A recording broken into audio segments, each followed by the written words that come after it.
Well अगर आप लोग AEW के हार्डकोर फैन हो तो ये वीडियो स्पेशली आपके लिए होने वाली गए, क्योंकि आज इस वीडियो के अंदर हम यहाँ पर किसी नॉर्मल अपडेट पर ना बात करके बल्कि AEW के brand new pay per view Russell Dream पर सरप्राइज डेब्यू को लेकर बात करेंगे। और इस वीडियो के अंदर मैं आपको बताने वाला हूँ कि रेसलिंग इंडस्ट्री के वो कौन से 7 बड़े फ्री एजेंट है जो कल यहाँ पर AEW के रसल ड्रीम पेपर व्यू के ऊपर AEW कंपनी पर उनका डेब्यू कर सकते हैं। तो गाइस इसीलिए अगर आपको जानना है कि रेसलिंग इंडस्ट्री के वो कौन से 7 बड़े फ्री एजेंट है जो AEW के रसल ड्रीम पर डेब्यू कर सकते हैं, तो इस वीडियो को एंड तक जरूर देखना। बट गाइस यहाँ पर वीडियो को शुरू करने से पहले मैं आप लोग को बताना चाहूंगा कि इस वीडियो के अंदर मैं जिन भी रेसलर के नाम लेने वाला हूँ इस चीज की कोई भी गारंटी नहीं है कि ये रेसलर डेब्यू करेंगे या नहीं, क्योंकि गाइस यहाँ पर टोनी खान सभी को तो AEW में नहीं ला सकते हैं, बट गाइस डेफिनेटली इनमें से कोई ना कोई AEW के रसल ड्रीम के ऊपर पॉसिबल AEW पर डेब्यू करेगा। तो गाइस चलिए बिना किसी देरी के शुरू करते हैं इस वीडियो को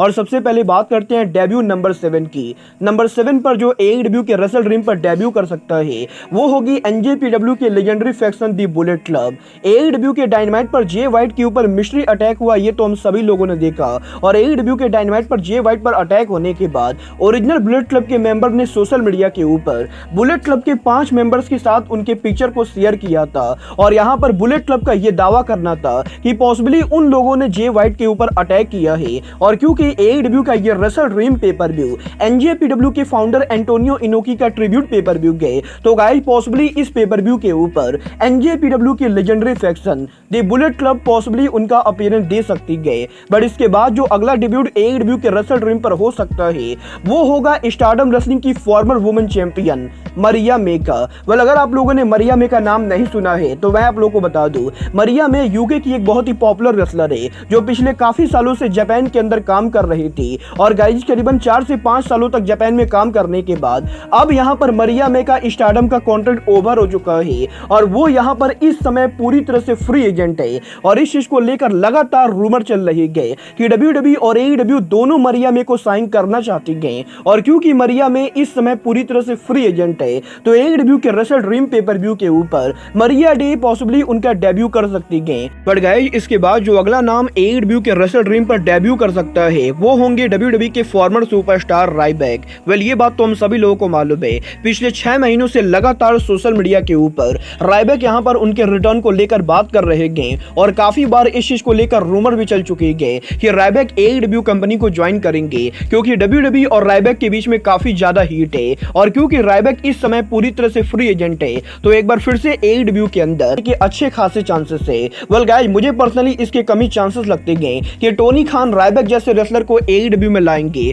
बट क्योंकि यहाँ पर रायबैक फ्री एजेंट है तो गाइस हो सकता है कल रेसल ड्रीम के ऊपर रायबैक रेसलिंग के ऊपर उनका कमबैक करे। बट इसके बाद जो अगला नाम रेसल ड्रीम पर पॉसिबली डेब्यू करेगा वो होंगे इंपैक्ट रेसलिंग के former world champion Sammy Callihan. Well जैसा कि मैंने आप लोगों को आज शाम की अपडेट वीडियो में बताया, इंपैक्ट रेसलिंग के फॉर्मर वर्ल्ड चैंपियन सैमी कैलेहन का इंपैक्ट रेसलिंग कॉन्ट्रैक्ट ओवर हो चुका है और वो यहाँ पर इस समय पूरी तरह से फ्री एजेंट है। और ऑलरेडी यहाँ पर ये चीज कंफर्म मानी जा रही है कि सैमी कैलेहन का अगला डेस्टिनेशन AEW होने वाला है। और क्योंकि कल AEW उनका रसल ड्रीम पेपर व्यू कर रही है तो इस चीज के बढ़िया चांसेस है कि पॉसिबली AEW का रसल ड्रीम वो पेपर व्यू हो जहां पर सैमी कैलेहन AEW पर डेब्यू करे और पॉसिबली AEW के कल किसी बड़े मैच के अंदर हमें यहां पर सैमी कैलेहन की इंटरफेरेंस देखने को मिले। बट इसके बाद जो अगला नाम AEW के रसल ड्रीम पर डेब्यू कर सकता है वो होंगे the icon the hall of famer Goldberg. Well ये बात भी हम सभी लोगों को मालूम है, गोल्डबर्ग AEW के ओनर टोनी खान के काफी करीबी दोस्त थे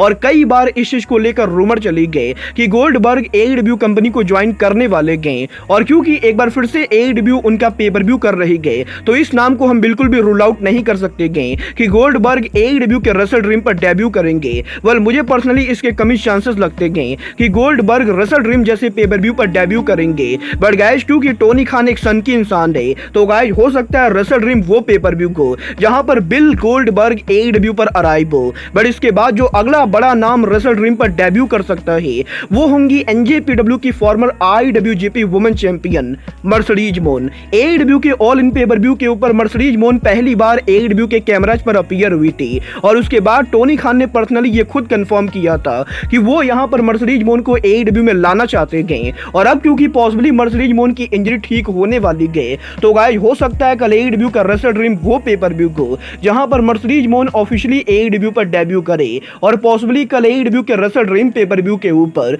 AEW के TBS चैंपियनशिप मैच के बाद मर्सिडीज मोन AEW के ऊपर जूलिया हार्ट या क्रिस स्टैटलैंडर पर अटैक करे। बट गाइज इसके बाद जो फाइनल नाम AEW के रेसल ड्रीम के ऊपर कल यहां पर साइनली डेब्यू करेगा वो और कोई नहीं बल्कि रेटेड आर सुपरस्टार एज होने वाले गए। वेल यहां पर इस चीज को लेकर 99% पॉसिबिलिटी गए कि कल AEW के रेसल ड्रीम पेपर व्यू के ऊपर रेटेड आर सुपरस्टार एज उनका डेब्यू करेंगे, क्योंकि कल के मेन इवेंट के ऊपर क्रिश्चियन केज एक बार फिर से पेपर व्यू पर काम करने वाले गए। और क्योंकि पेपर व्यू के मेन इवेंट पर क्रिश्चियन केज काम करने वाले गए तो हो सकता है कल पेपर व्यू के एंडिंग के ऊपर एज यहां पर क्रिश्चियन केज को कन्फ्रंट करे और AEW के सियाटल में रेसल ड्रीम के ऊपर rated R superstar as AEW पर डेब्यू करे। वेल गाइस अब ये तो AEW के रेसल ड्रीम को देखकर ही पता चलेगा कि इन सातों में से कोई भी AEW पर डेब्यू करता है या नहीं। बट गाइस आपको क्या लगता है इनमें से कौन कल AEW के रेसल ड्रीम पर डेब्यू करेगा? आप लोग मुझे कमेंट करके बताएंगे। और गाइस मैं आप लोग को एक बार फिर से याद दिलाना चाहूंगा कि आज रात को 9 बजे एलीट मनिया के ऊपर हम यहां पर लाइव स्ट्रीम करने वाले गए। तो गाइस अब से कुछ मिनटों के अंदर आप लोग एलीट मनिया के लाइव स्ट्रीम को जरूर ज्वाइन करना। बट गाइस फिलहाल के लिए अब आज के इस वीडियो में मिलता ही मैं मिलता हूं आपसे अपने अगले वीडियो में। बट गाइस तब तक के लिए goodbye, good night and bang.